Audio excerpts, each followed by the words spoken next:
आप सभी के हृदय में विराजमान परमात्मा को मेरी राम राम। कल का एपिसोड सुनकर अनेक भक्तों के संदेश आए कि उनका तो रोना ही नहीं रुक रहा। राम ने ऐसी बात कह दी कि जिस बात को सुनकर उन्हें लगा कि आज तक की उनकी सारी भक्ति व्यर्थ गई, निष्फल गई। तो हम क्या करें? क्योंकि हम जान ही नहीं पाए कि भक्ति कैसे करनी है। वह तो अब जाना जब राम ने बताया कि भक्ति करने का वास्तविक मार्ग क्या है, विधि क्या है। तो इस विधि के जाने बिना हम आज तक जो भक्ति करते रहे, राम के अनुसार वह तो व्यर्थ गई। तब हमारा उद्धार किस प्रकार से होगा? ऐसा नहीं सोचना चाहिए, क्योंकि अज्ञान में, अनजानेपन में जो भी कुछ हुआ उसका दोष नहीं लगता। एक जगह लिखा है नो एंट्री, कि यहां प्रवेश नहीं करना। आपने पढ़ भी लिया और उसके बाद भी आप प्रवेश करते हैं। रेड लाइट होती है ना, रेड लाइट पे है कि रुकना है, और अनजाने में अगर आपसे रेड लाइट जंप हो गई तो एक अलग बात होती है। लेकिन अगर जानबूझकर आपने रेड लाइट जंप की तो फिर उसका भयंकर दोष लगता है। पता है आपको कि रॉन्ग साइड नहीं जाना, फिर आप रॉन्ग साइड जा रहे हैं, तो जानते बूझते जो किया जाए उसका दोष लगता है। लेकिन अनजाने में आप ममता में घिरे रहे, मद में घिरे रहे, मोह में घिरे रहे। अनजाने में आपको पता ही नहीं था कि ये हमारी ममता दोषपूर्ण है, कि हम नशे की हालत में हैं। पता ही नहीं था कि हम मोह से ग्रस्त हैं। लेकिन अब जबकि राम ने बता दिया कि भैया ये नो एंट्री है, यहाँ रॉन्ग साइड नहीं जाना, उसके बाद अगर आप अब गए तब आपकी बात बिगड़ जाएगी, तब बिगड़ जाएगी। लेकिन अभी यदि आप सही रास्ते पर चले गए राम के कहे अनुसार, तो पहले की जो बिगड़ी बात है वो भी सब माफ हो जाएगी। अब यही सारी बातें अयोध्या वासियों ने भी सुनी और उनकी भी वही हालत है जो ऐसे कुछ भक्तों की हो गई। निश्चित रूप से ये भक्त भी कहीं किसी काल में अयोध्यावासी रहे होंगे। आज फिर से वो सब बातें इनके सामने आईं तो इनका रोना छूट गया। अयोध्यावासी भी रो रहे हैं। आइए इनका भी हम ये रोना धोना देखते हैं। सुनत सुधा सम बचन राम के,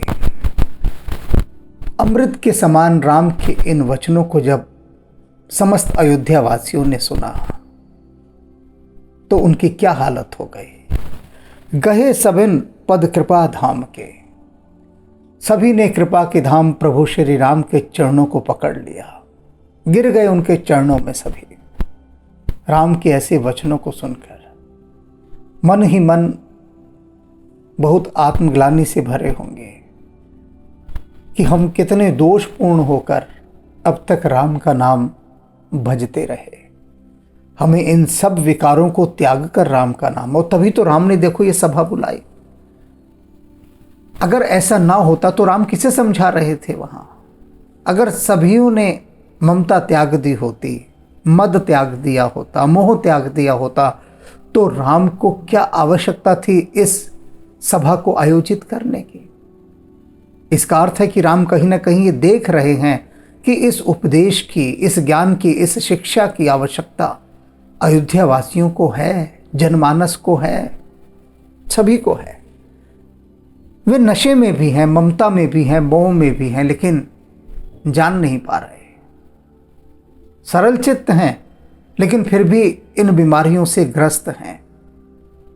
इन विकारों ने उनको पकड़ रखा है, इन रोगाणुओं ने उनके अंदर अपना घर बनाया हुआ है।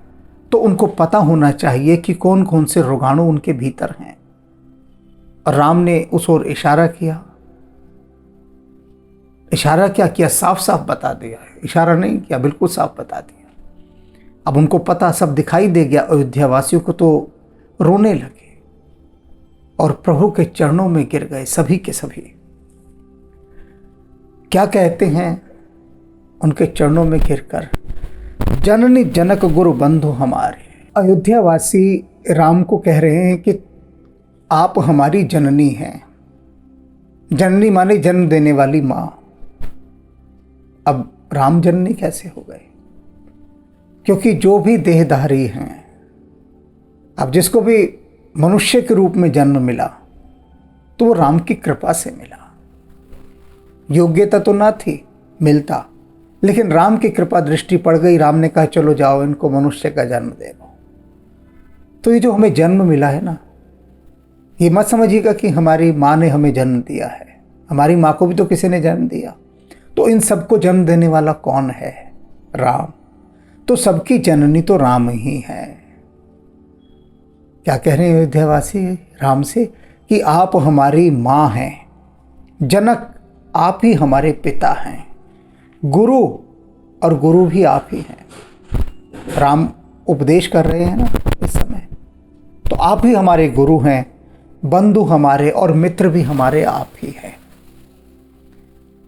वो एक विनती सुनी होगी ना आपने, प्रार्थना, तुम ही हो माता पिता तुम ही हो बंधु सखा तुम ही हो साथी तुम ही सहारे, न कोई अपना सिवा तुम्हारे।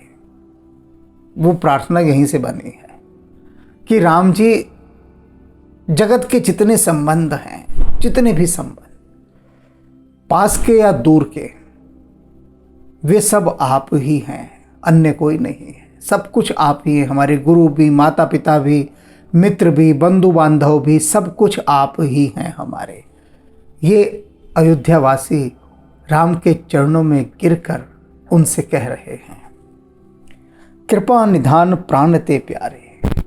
हे कृपा निधान, आप हमें प्राणों से भी अधिक प्यारे हैं। और ये बात सही है। राम अयोध्यावासियों की आंखों के तारे थे, प्राणों से भी अधिक प्यारे थे। और यही कारण था कि अयोध्या से जाते ही अयोध्या सूनी पड़ गई राम के बिना। बिन राम सब सोन, सब सूना पड़ गया। वो जो प्राण का तत्व था अयोध्या का, वह तो राम के कारण था। राम थे तो अयोध्या में प्राण थे। भरत जी स्वयं कहते हैं कि ये अयोध्या राम के बिना मसान सी जान पड़ती है। ऐसा लगता है कि ऐश्वर्यपूर्ण यह अयोध्या नगरी राम के बिना शमशान हो गई है। भरत जी इस बात को बहुत गहराई से अनुभव करते थे, महसूस करते थे कि बिन राम सब सोन, सब सोन।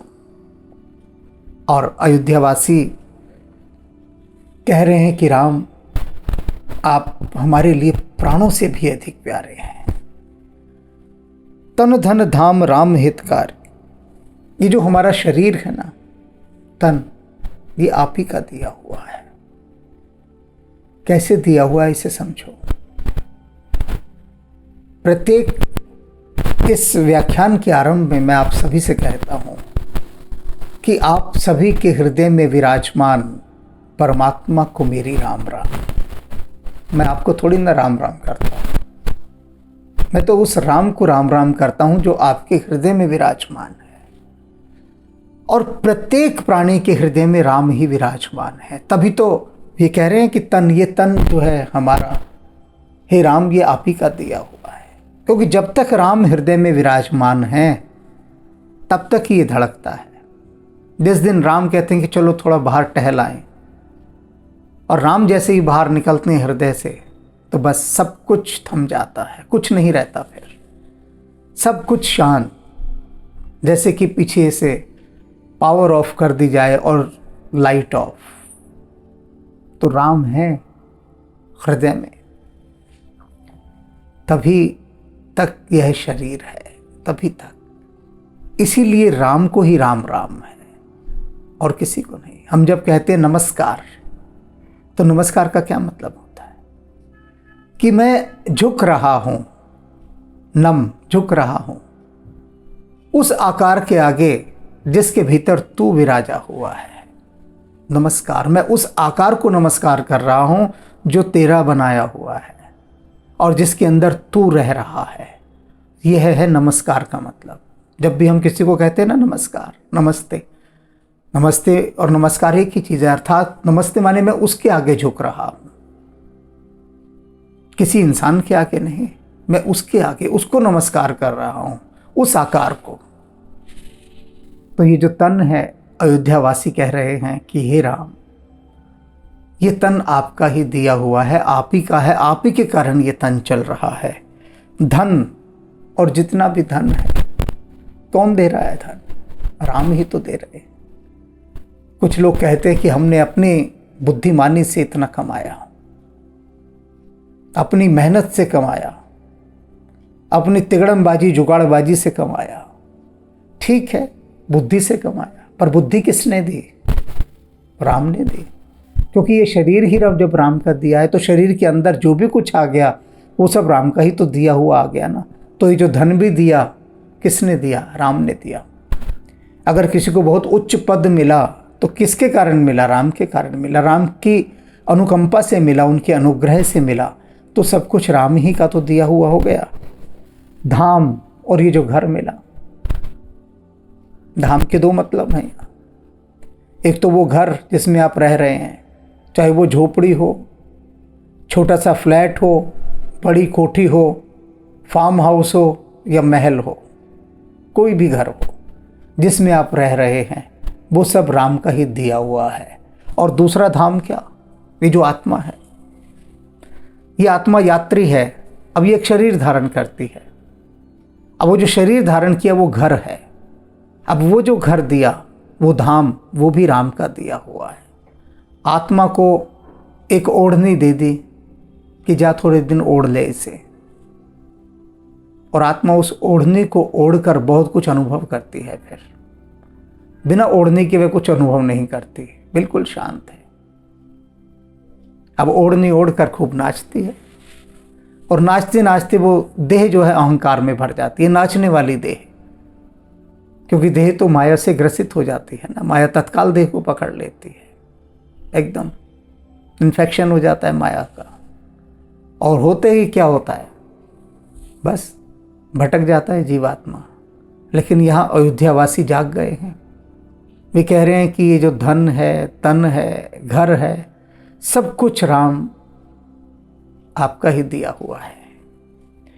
राम हितकारी, आप ही तो हमारे सच्चे हितकारी हैं, हित करने वाले। और कोई सच्चा हितकारी नहीं है सिवाय आपके। सब विधि तुम्ह प्रणतारे तारे, सब विध, हर प्रकार से तुम ही प्रणत आरती, अर्थात जो दुखी हैं, बेहद दुखी हैं, सताए हुए हैं, ऐसे दुखियारी लोगों के तुम पालन करता हो। वे आपकी शरण में आते हैं, और शरण में आने के बाद क्या, सब विधि, हर प्रकार से आप उनकी पालना करते हैं। हारी उनके सभी दुखों का हरण करते हैं। जो आपकी शरण में आ जाता है अराते, सताया हुआ है, हर तरह से आ गए आपकी शरण में, और आते ही आप उसके सारे दुखों का हरण कर लेते हैं। आप ही सच्चे हितकारी हैं। अस सिख तुम्ह बिन देई न को, अस सिख, ऐसी सीख तुम्हारे बिना और कोई नहीं दे सकता। तुम बिन देई न को, और भला कौन दे सकता है? राम जो सीख दे सकते हैं, जो शिक्षा दे सकते हैं, और कौन देगा? राम जैसा तो कोई है ही नहीं ना। राम अद्वितीय हैं, अनुपम है। तो राम जो सीख देंगे, उस सीख का कहीं कोई सानी है क्या? भला कोई मुकाबला है क्या? और ये अयोध्यावासी कह रहे हैं कि इस प्रकार की सीख और कोई नहीं दे सकता। ध्यान से देखिए, अभी जितनी भी बातें राम ने कही, जितनी भी बातें, क्या आपने देखा कि कोई मिनिस्टर ऐसी बात करता हो, कोई नेता ऐसी बात करता हो? कभी देखा आपने? कभी नहीं देखा होगा, और ना कभी देखेंगे। हो सकता है देख ले, मैं ये भविष्य की तो नहीं कहता, लेकिन अभी तक तो नहीं देखा ना। तो राम राजा हैं, और वर्तमान काल की राजा कौन है? ये बड़े बड़े अफसर, मंत्री, यही तो राजा है ना। राज कर रहे हैं, राज चला रहे हैं। तो इन राजाओं को कभी ऐसी बात करते देखा? नहीं देखा ना, क्योंकि ये तो माइक पकड़ते ही क्या करते हैं, माइक पकड़ते ही ये देश के मंत्री नहीं रहते, ये पार्टी के आदमी हो जाते हैं। अब एक मंत्री कहीं भाषण देने आया है, अब वो मंत्री देश का मंत्री है, लेकिन माइक पकड़ते वो तत्काल एक पार्टी का मंत्री हो जाता है, बताता है हमारी पार्टी ने देश के लिए ये किया, हम ये करने जा रहे हैं, हम वो करने जा रहे हैं, और दूसरी पार्टियां जो हैं वो कुछ नहीं कर रही हैं, कुछ भी नहीं, सब कुछ हम कर रहे हैं।